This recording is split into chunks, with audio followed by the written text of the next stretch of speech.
नमस्कार, मैं मनभूषण कुमार। आप सबको मैं अपने YouTube चैनल पर स्वागत करता हूं। जिस कदर नियोजित शिक्षक का मामला सरकार के गले का फांस बना हुआ है, इसका मूल कारण अपरिपक्व नेतृत्व है। सरकार की भी थोड़ी इसमें नासमझी है और नेता भी अपने बौद्धिक कौशल से सरकार को समझाने में विफल रहे हैं।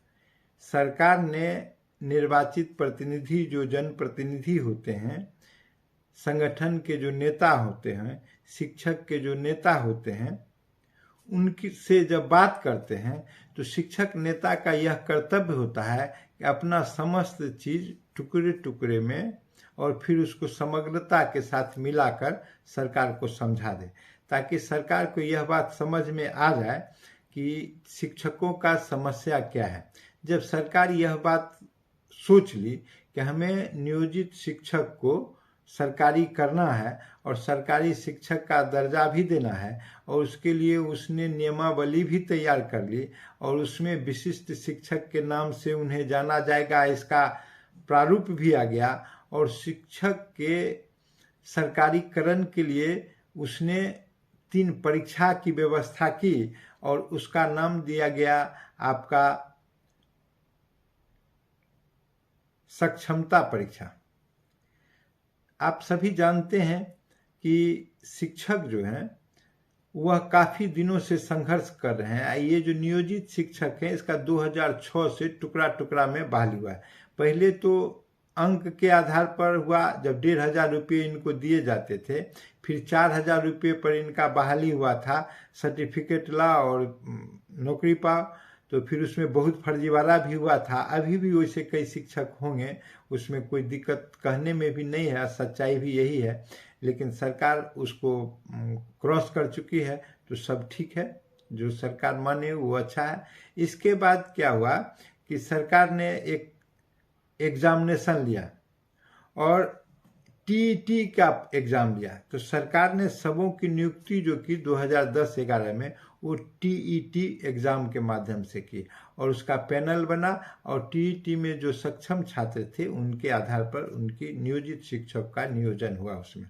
इसके बाद सीटेट हुए, इसके बाद तो एसटीईटी हुआ।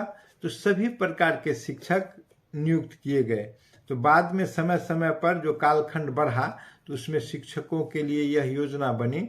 और फिर इसके बाद जो पुराने शिक्षक थे, तो शिक्षक के द्वारा यह कहा गया, कई बार प्रश्न उठता रहा कि कई बार अयोग्य शिक्षक हैं, तो उनको सरकार ने अवसर दिया कि आप दक्षता परीक्षा दीजिए।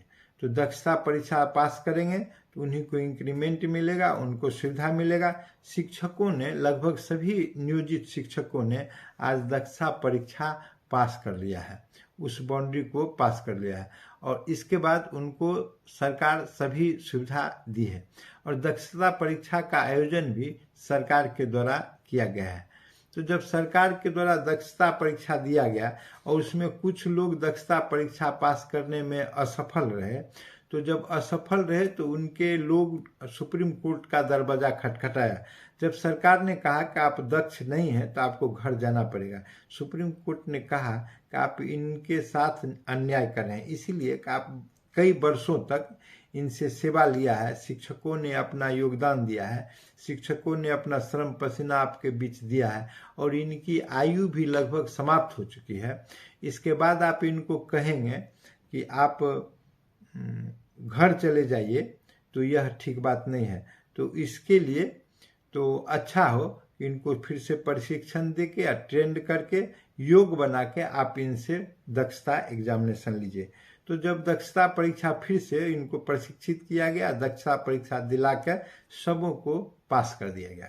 तो इस प्रकार आप देखेंगे तो लगभग सभी शिक्षक जो नियोजित हैं दक्षता परीक्षा पास हैं।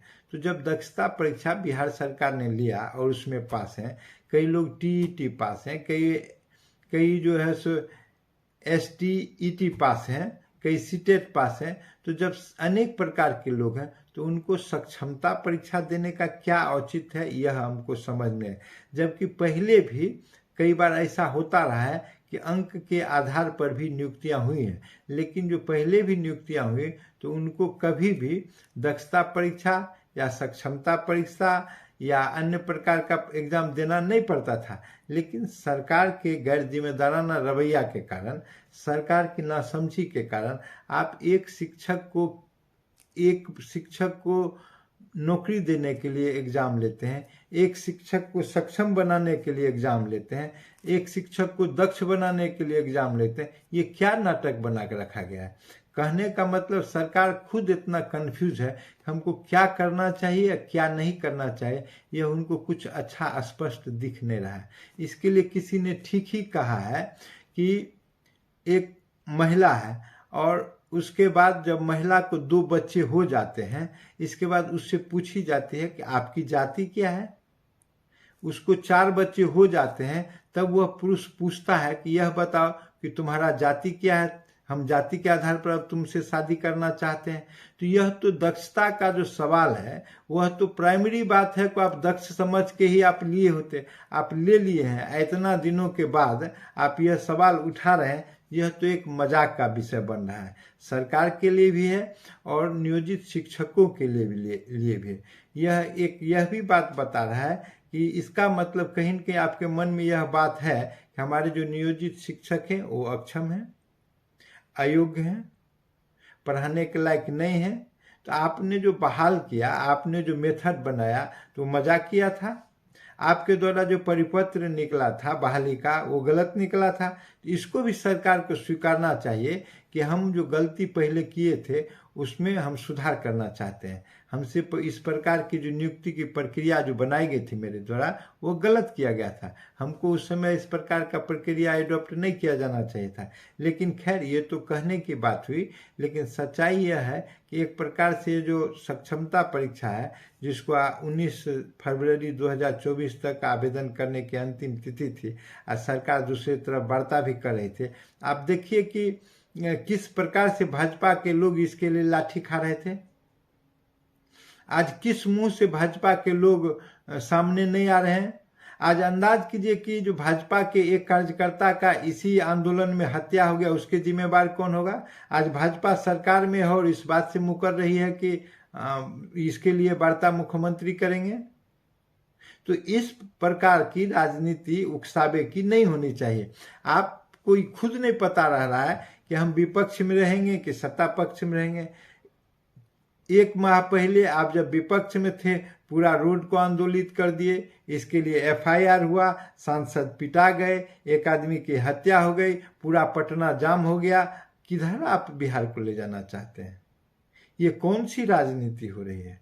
अब मान लीजिए आप जब इतना आगे बढ़ गए तो आपको यह भी बढ़ के कहना चाहिए था कि नहीं नीतीश जी, आप जो है सो जो किए सो किए, हम इसके लिए खून बनाए, मेरा कार्यकर्ता का बलिदान जो है वो बर्बाद नहीं जाएगा, हम कार्यकर्ता के बलिदान के साथ हैं। आज श्यामा प्रसाद मुखर्जी के बलिदान को आप याद करते हैं, उनका बलिदान हुआ कि नहीं हुआ, यह भी आज जांच का विषय है। दीनदयाल उपाध्याय जी का बलिदान हुआ कि नहीं हुआ, यह भी जांच का विषय है। लेकिन यह बात सत्य है कि भाजपा के कार्यकर्ता का बलिदान इस शिक्षक के आंदोलन में हुआ है, और भाजपा के कार्यकर्ता ने शिक्षक के लिए लाठी खाई है। और जब लाठी खाए, खून बहा, बलिदान हुए, हॉस्पिटल में भर्ती हुए, और उसके आपने मजाक बना दिया। और मजाक इसलिए बनाया कि जब आप सत्ता में आ गए हैं उसके सहारे, तो फिर आप उसको अनुपालन क्यों नहीं कर रहे हैं? यह दोहरी नीति किस प्रकार से है? यह ठीक नहीं है। इस प्रकार शिक्षकों के साथ न्याय होना चाहिए। और नेताओं को यह कन्विंस करना चाहिए कि ऐसा है कि आप जो हैं वह इस प्रकार से चलें जो मैं बताया कि हम कई बार पूर्व में एग्जाम दिए, एग्जाम की जरूरत नहीं है। सरकार निश्चित रूप से होशियार, नीतीश कुमार पढ़े लिखे लोग हैं, वो कन्विंस हो जाते, लेकिन कहीं न कहीं नेताओं की अकर्मण्यता रही जो समझाने में सरकार को विफल रहा है। इसकी जवाबदेही भी ये शिक्षक संगठन के नेता को लेनी चाहिए, और शिक्षक को भी इस बात पर विचार करना चाहिए कि अपने ऐसे अकर्मण्य नेता क्यों आप चुन देते हैं, जिसका चयन करते हैं, जो विधायक और एमएलसी तो हो जाते हैं, लेकिन आपकी लड़ाई जितनी मजबूती से लड़नी चाहिए था लड़ नहीं पाते। उनका जुबान मुख्यमंत्री के पास खुल नहीं पाता है। आप देखें कि किस कदर एक नेता जो थे एमएलसी, उनका पेंशन बंद हो गया तो उनका जो है सो लड़ाई शिक्षक लड़ने लगा।